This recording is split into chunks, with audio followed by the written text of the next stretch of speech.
Congress grilling Facebook CEO Mark Zuckerberg on why the company failed to protect the private information on millions of users. Zuckerberg says he's hiring thousands more people to work on Facebook security, but some lawmakers threatening outside oversight. Zuckerberg says that's not necessary. If Facebook and other online companies will not or cannot fix the privacy invasions, then we are going to have to. We, the Congress. If we find that someone improperly used data, we're going to ban them from Facebook and tell everyone affected. Okay, joining me right now, Thomas Sanchez. He's CEO, co-founder of Social Driver, one of the largest digital agencies in D.C. You watched the testimony. You're from Kansas City, Missouri. Welcome. Hey, thank you so much. All right, nice seeing you. You watched all of Zuckerberg's testimony today. I watched it from beginning to end. And what stood out for you? Yeah, I think today maybe was the day we saw social media grow up a little bit.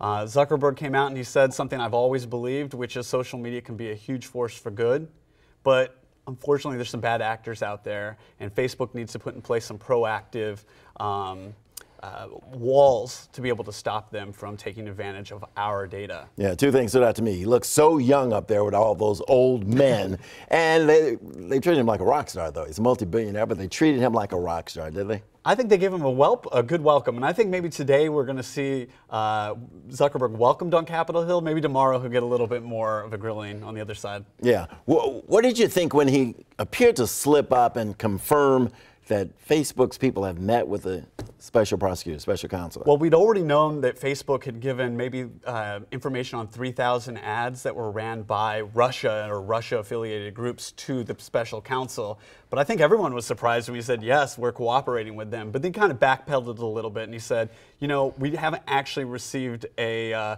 we're not being forced to share this data, but we're proactively cooperating with the Justice Department. Yeah, and he also seemed to make it clear more than once that Facebook is convinced and on board with the fact that the Russians did interfere in this election.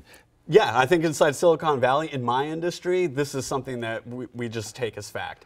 The Facebook was being manipulated by these sort of foreign groups outside of Russia. They were putting money into Facebook ads. I think the real issue that came up was Cambridge Analytica today and the data that they had stolen out of Facebook using the Facebook application engine, and they stole information on millions and millions of Americans, and used it to sort of manipulate the political system. I felt he lost some credibility when he was talking about we're now investigating, we're going back, we're looking. I'm like, looking for what, and how can we trust whatever you come up with? Yeah, well, whether you're going to trust Mark at this point and trust Facebook, that's a big question. I can just tell you about myself.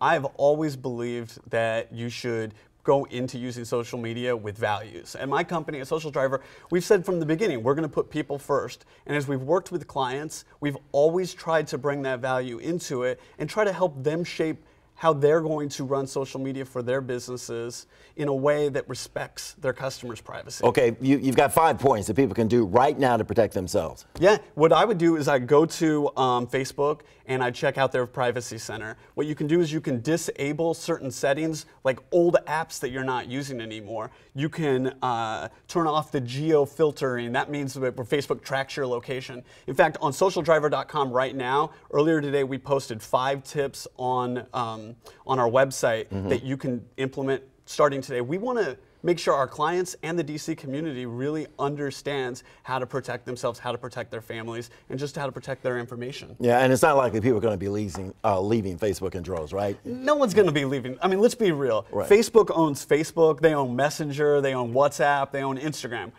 People aren't going anywhere. The burden is on you to be a caretaker of your data and really to have a conversation with your kids and your family about what information do we want to share with advertisers. Thomas Sanchez, this is good. This is a wake-up call for all of us. Thank you so much for having me. Appreciate it. Thanks for coming.